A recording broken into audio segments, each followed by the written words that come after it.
Hello बच्चों, good morning and welcome back again in the video lectures of defence services academy Shahpur Bhandara. बच्चों, हमने previous video lecture में types of mirror देखे थे, मतलब उसमें ऑप्टिकल डिवाइसेस कौन से होते हैं। उनमें से कुछ डिवाइसेस आपने क्लास 10th में पढ़े, जैसे स्पेरिकल मिरर, स्पेरिकल लेंसेज, है ना। तो हमने प्रीवियस वीडियो लेक्चर में स्पेरिकल मिरर वाला टॉपिक शुरू किया था। तो स्पेरिकल मिरर क्या होता है, उसके दो basic type, that is concave mirror, convex mirror क्या होते हैं।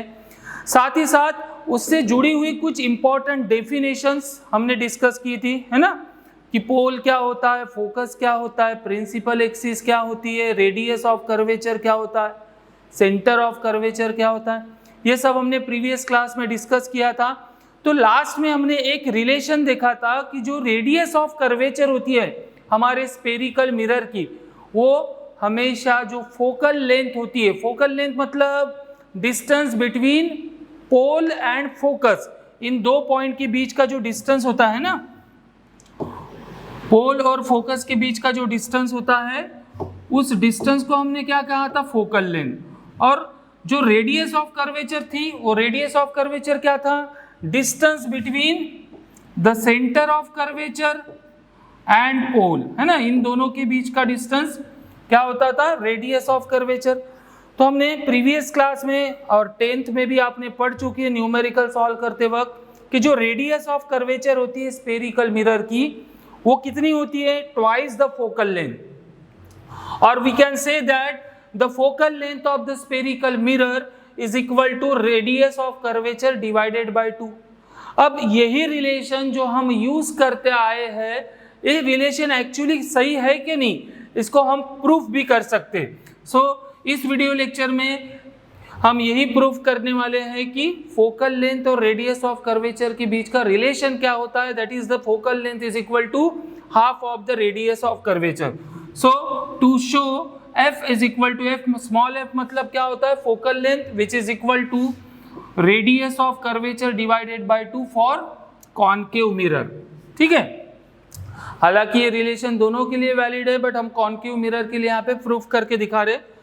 सबसे पहले इस डायग्राम को अच्छे से समझना है आपको। ओके, तो क्या दिख रहा है बच्चों, डायग्राम में कॉनकेव मिरर है। कॉनकेव मिरर क्यों बोल रहे हैं, बिकॉज इसका जो इनर साइड है ये क्या है, रिफ्लेक्टिंग सरफेस है ना।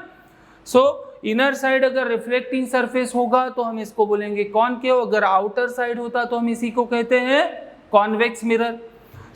हमने यहाँ पर एक स्पेरिकल मिरर कंसिडर किया, ये सपोज उसका सेंटर ऑफ कर्वेचर है, और जो हमारा ज्योमेट्रिकल सेंटर होता है स्पेरिकल मिरर का, उसको क्या बोलते हैं हम, पोल। पोल यहाँ पे P यानी पोल है, पोल और सेंटर ऑफ कर्वेचर, इन दोनों को जोड़ने वाली ये जो स्ट्रेट लाइन दिख रही है आपको, इस स्ट्रेट लाइन को हम क्या बोलते हैं, प्रिंसिपल एक्सिस। सही है। अब देखिए, इस स्पेरिकल मिरर के ऊपर एक पर्टिकुलर रे ऑफ लाइट इंसिडेंस हो रही। कौन सी ray of light, AB। Okay, so AB is the incident ray of light which is parallel to the principal axis, है ना, उसको parallel to the principal axis है। तो हमने क्या पढ़ा था, दो टाइप्स के मिरर्स होते हैं, जैसे दो टाइप्स के लेंसेस होते हैं, कॉन्वर्जिंग एंड डाइवर्जिंग मिरर। तो कॉनकेव मिरर क्या है, concave mirror is one of the type of converging mirror, मतलब after reflection of light, light rays pass through the focus. Focus किसे कहे थे हमने, ऐसा पॉइंट जहां पर सभी रिफ्लेक्शन होने के बाद रेज वहां पर आकर मीट होंगी। तो देखिए, AB हमारी इंसिडेंट रे ऑफ लाइट है, after reflection it goes through the focus towards the point D, मतलब AB हो गई हमारी इंसिडेंट रे और BD हो गई हमारी reflected ray. According to the law of reflection of light, जो हमने पहले ही क्लास में पढ़ा था, तो रिफ्लेक्शन ऑफ लाइट का हिसाब से क्या होता है, जिस एंगल ऑफ इंसिडेंस से रे इंसिडेंट होगी उतने ही एंगल से वो रिफ्लेक्ट होंगी, है ना। लॉ ऑफ रिफ्लेक्शन में पढ़े थे, angle of incidence is always equal to angle of reflection for any kind of surfaces, either it is polish, rough, plane, smooth, कोई भी कंडीशन रहे, incident angle and reflected angle always same. So देखिए यहां से हमने क्या किए, centre of curvature से पॉइंट ऑफ इंसिडेंट पर एक जो लाइन ड्रॉ किए, ये भी हमारी रेडियस ऑफ कर्वेचर ही कहलाती है। सो हमेशा याद रखना बच्चों कि ये जो लाइन है जो सेंटर से इस सरफेस तक के गई, ये हमेशा इस सरफेस को रहती है परपेंडिकुलर। आपने ज्योमेट्री में पढ़े होंगे, कोई सर्कल है फॉर एग्जांपल, तो इस सेंटर से आप इस सरफेस पे कोई भी लाइन ड्रॉ करो, इट ऑलवेज मेक 90 डिग्री। यहां पर ड्रॉ करो, always it makes 90 degree with the surface, है ना। तो जिस सरफेस से रे ऑफ लाइट रिफ्लेक्ट हो रही है उसी पर मतलब जिस पर इंसिडेंट हो रही है उससे रिफ्लेक्ट भी हो रही है। तो जिस पॉइंट पर रे ऑफ लाइट इंसिडेंस हो रही है उस इंसिडेंट पॉइंट पे हमने एक परपेंडिकुलर ड्रॉ किया, और ये परपेंडिकुलर ही क्या कहलाता है, नॉर्मल, है ना। सो एंगल ऑफ इंसिडेंस मतलब angle between incident ray and normal, इन दोनों के बीच के एंगल को हम कहते हैं एंगल ऑफ इंसिडेंस, जिसको हम स्मॉल आई से रिप्रेजेंट कर रहे हैं। And angle between the reflected ray, कौन सी रिफ्लेक्टेड रे है, बी डी, और हमारे ये जो नॉर्मल है बी सी, इन दोनों के बीच का जो एंगल रहेगा, इस एंगल को क्या कहने वाले, this is the angle of reflection. So according to the law of reflection, angle of incidence and angle of reflection क्या रहेंगे, सेम रहेंगे। तो चलिए स्टार्ट करते हैं। क्या बोला है, let a ray of light A B incident parallel to the principal axis on a convex mirror, है ना। ए बी जो हमारी इंसिडेंट रे है वो उस क्या हो रहा है, इस स्फेरिकल मिरर के रिफ्लेक्टिंग सरफेस पे इंसिडेंट हो रही है, and which is parallel to the principal axis. So ऐसा अगर इंसिडेंस होता है तो after reflection is goes through the what, point F, मतलब फोकल पॉइंट या focus. So after reflection the ray A B passes along the B D, है ना, B D line को, जो बी डी रे है उसको क्या बोले, रिफ्लेक्टेड रे।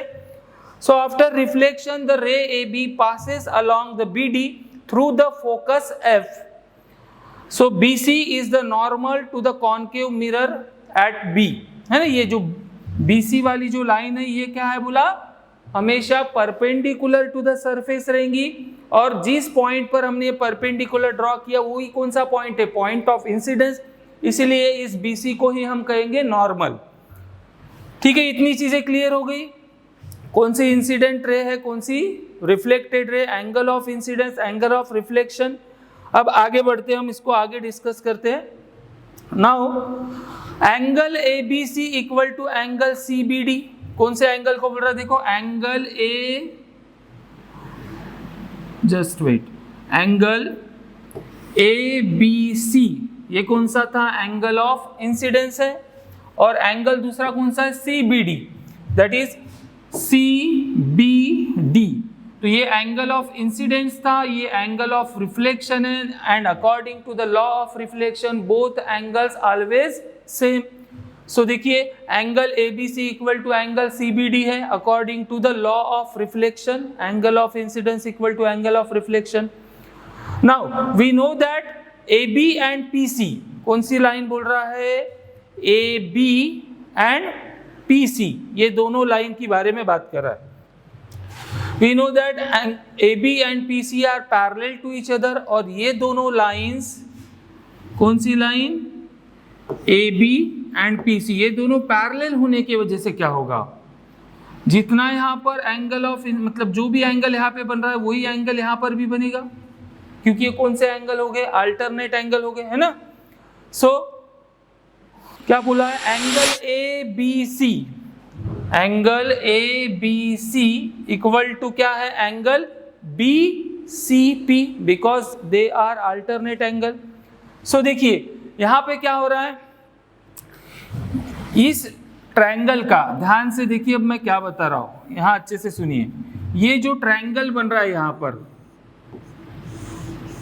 कौन सा ट्रायंगल, BCF, ठीक है। इस ट्रायंगल के क्या दिख रहा है आपको, ये जो एंगल्स है, ये एक एंगल हो गया, है ना, ये एंगल और ये वाला भी एंगल सेम है। तो ऐसे ट्रायंगल को हम कौन सा ट्रायंगल बोलते हैं, आइसोसेलेस ट्रायंगल, जिसके बेस के दो एंगल सेम होते हैं, है ना, प्रॉपर्टीज आपने पढ़ चुके हैं। सो क्या पूरा है, angle ABC equal to angle BCF, alternate angle है। So from equation 1 and 2, equation 1 and 2 क्या मिल रहा है हमें, हेंस ट्रायंगल BCF, ध्यान से देखिए डायग्राम में BCF, इसको क्या कहा हमने, आइसोसेलेस ट्रायंगल। और आइसोसेलेस ट्रायंगल में क्या होते, ये जो दो साइड्स होती है ये इक्वल होती है, बराबर है, पढ़ चुके आपने 8, 9, 10 में ये सब चीजें। सो उन दोनों के एंगल सेम है, ये मतलब इस ट्रायंगल के ये दोनों एंगल सेम है, इसलिए इसको आइसोसेलेस ट्रायंगल बोला। और आइसोसेलेस ट्रायंगल की ये जो साइड्स होती है वो इक्वल होती है, सिर्फ इसीलिए वहां पे देखो BF इज इक्वल टू लिखा है CF, है ना, side BF is equal to CF बोल दिया, बिकॉज ये वाले एंगल उनके सेम थे। ये सब चीजें प्रॉपरली कॉपी में नोट डाउन करते जाइए, ठीक है। यहां तक की चीजें क्लियर हो गई आपको। नाउ आगे देखिए, अब इस डायग्राम को, अब ये वीडियो पढ़ते वक्त पहले आप डायग्राम एक कॉपी में निकाल लो, ताकि आपको समझने में काफी आसानी जाएगी। ओके, नाउ आगे देखिए, अब if the aperture of the mirror is small then B will be very close to P। अब क्या बोल रहा है, ध्यान से सुनिए। अब यहाँ पे डायग्राम नहीं है, मैं आपको समझा देता हूँ डायग्रामेटिकली। ये जो हमारा स्पेरिकल मिरर है, एपर्चर मतलब ये कितनी लाइट अलाउ कर सकता है, ये इतना पोर्शन, ये जो रीजन है इतनी ही लाइट को वो अलाउ कर सकता है। तो ये जो डिस्टेंस है बच्चों, इसी को बोलते हैं एपर्चर, ठीक है। तो अगर इस स्पेरिकल मिरर का एपर्चर छोटा होगा, ठीक है, मैं छोटा सा एक मिरर निकाल लेता हूँ, इतना ही हमारा मिरर है, ठीक है, एपर्चर इसका छोटा है। अब यहाँ पे क्या हो रहा था, AB नाम की एक रे ऑफ लाइट इंसिडेंट हो रही थी, है ना, और रिफ्लेक्शन होने के बाद वो क्या हो रही थी, BD बन रही थी, सही है। फिर यहां पर ही हमारा एक पोल आएगा, पोल यानी geometrical centre of this mirror, सही है। अब देखो, अगर एपर्चर मतलब ये मिरर छोटा होगा, तो मुझे बताओ ये पॉइंट B और पॉइंट P ये दोनों एक दूसरे के क्लोज हो जाएंगे, है ना, very close to each other if aperture of the mirror is very small. So if the aperture of the mirror is small then point B will be very close to P। So हम क्या बोल सकते हैं यहाँ पर, BF, F मतलब यहाँ का पॉइंट है, that is nothing but the focus. So क्या बोल रहा है, BF इक्वल टू CF, है ना, BF एक्चुअली ये BF इज इक्वल टू होना चाहिए था PF, प्रिंटिंग मिस्टेक है स्लाइड में, कोई बात नहीं। सो देखिए क्या बोल रहा है, पॉइंट B और पॉइंट B क्लोज होने की वजह से मुझे बताइए, ये दोनों पॉइंट अगर क्लोज है तो ये दोनों डिस्टेंसेस क्या रहेंगे, लगभग सेम रहेंगे, है ना। ये भी चीज हमने पढ़ चुकी, बेसिक कॉन्सेप्ट है।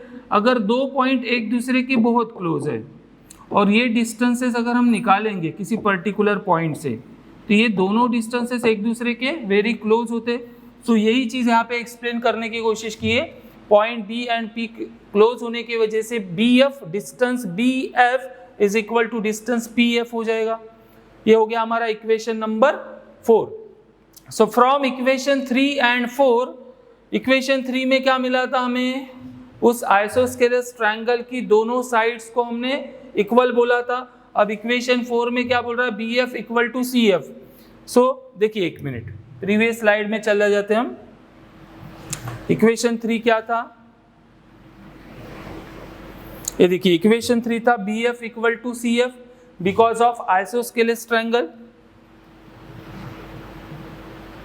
या मैं इक्वेशन लिख देता हूं, BF इक्वल टू CF, ये इक्वेशन 3 मिला था by using property of isosceles triangle. और यहाँ पे क्या मिल रहा है, दोनों पॉइंट P और B क्लोज होने की वजह से BF, distance BF and distance PF are also very close और नियरली सेम। अब इक्वेशन 3 देखिए और इक्वेशन 4 देखिए, क्या दिख रहा है यहाँ पर, जो लेफ्ट हैंड साइड है इक्वेशन 3 एंड इक्वेशन 4 की, ये सेम है। So we can say that right hand side of this equation also same. So देखिए फ्रॉम इक्वेशन 3 and 4 क्या लिखा है, CF इक्वल टू PF, है ना। और PF मतलब क्या होता है, PF इज नथिंग बट क्या है, distance between pole and focus. और पोल और फोकस के बीच का जो डिस्टेंस होता है उसी को तो हम कहते हैं फोकल लेंथ। और इधर होता है हमारा सेंटर ऑफ कर्वेचर, और सेंटर ऑफ कर्वेचर से पोल का जो डिस्टेंस होता है उसको बोलते हैं रेडियस ऑफ कर्वेचर। सो देखिए ये इक्वेशन 3 और 4 से हमें रिलेशन मिल गया, CF equal to PF। Now since PC equal to, PC मतलब देखो डायग्राम से PC मतलब क्या है, CF प्लस PF, ये दोनों मिलकर देखो ये डिस्टेंस प्लस ये डिस्टेंस है ना, ये दोनों मिलकर हमारा क्या बना है, CP बना है। तो देखो CP या PC इक्वल टू क्या लिखा है, PF, सही है, PF प्लस CF, है ना। अब आगे हमारा रिलेशन बहुत ही वेरी क्लोज है, क्या हो जाएगा इक्वेशन में।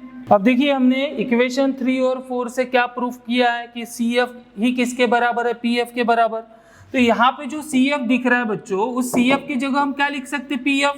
सो PC इक्वल टू क्या हो जाएगा, PF प्लस PF, और PF प्लस PF को हम क्या लिख सकते हैं, ट्वाइस PF। सो हमें रिलेशन मिल गया PC is equal to twice PF, और PF मतलब क्या है, distance between the pole and focus, which is called as the focal length of the spherical mirror. So twice PF, which is nothing but the twice of the focal length. और PC मतलब कौन है, distance between the pole and center of curvature, which is called as the radius of curvature. So we will get R equal to, मतलब radius of curvature of the spherical mirror is equal to क्या हुआ, 2 times the focal length, और we can say that focal length is equal to radius of curvature divided by 2। तो ये relation हमने class 10th में भी बच्चों numerical solve करते वक्त यूज किया है। क्वेश्चन में हमें रेडियस ऑफ कर्वेचर दी रही थी और हमें फॉर्मूले में सॉल्व करते वक्त फोकल लेंथ चाहिए होता, मिरर फॉर्मूला वगैरह जो हम यूज करते हैं। तो वहां पे फोकल लेंथ नहीं दी रही तो हम क्या कर सकते हैं, इस रिलेशन का यूज कर सकते हैं, रेडियस ऑफ कर्वेचर को डिवाइड बाय 2 करके हमारी फोकल लेंथ की वैल्यू मिल जाती है।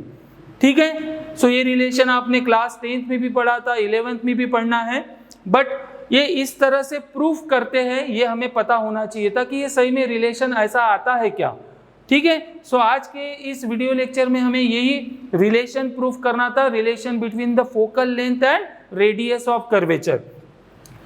आने वाले नेक्स्ट वीडियो लेक्चर में हम अगेन जो साइन कन्वेंशंस होते हैं व्हाइल यूजिंग स्फेरिकल मिरर, कौन से डिस्टेंस को कहाँ से मेजर करना है, रे ऑफ लाइट को किधर से इंसिडेंट होते हुए दिखाना है, ऑब्जेक्ट हमेशा कहाँ रखना है मिरर के, ये साइन कन्वेंशन आपने क्लास 10th में भी पढ़े, क्लास 11th में भी पढ़ोगे, और इसके ऊपर बेस एंट्रेंस एग्जाम में क्वेश्चंस भी बनते हैं। सो बचा हुआ और कुछ पार्ट है हमारे कॉनकेव मिरर का, image formation by concave mirror, है ना, वेरियस कंडीशंस आपने क्लास 10th में पढ़ी, तो उन कंडीशंस को भी हम आने वाले नेक्स्ट वीडियो लेक्चर में डिस्कस करेंगे। Okay, so hopefully you are getting today's lecture, it is very simple derivation, copy में अच्छे से नोट डाउन कर लीजिए। मिलते हैं नेक्स्ट वीडियो में, तब तक रेगुलर वीडियोस देखते रहिए एंड अपना ख्याल रखिए। Thank you very much.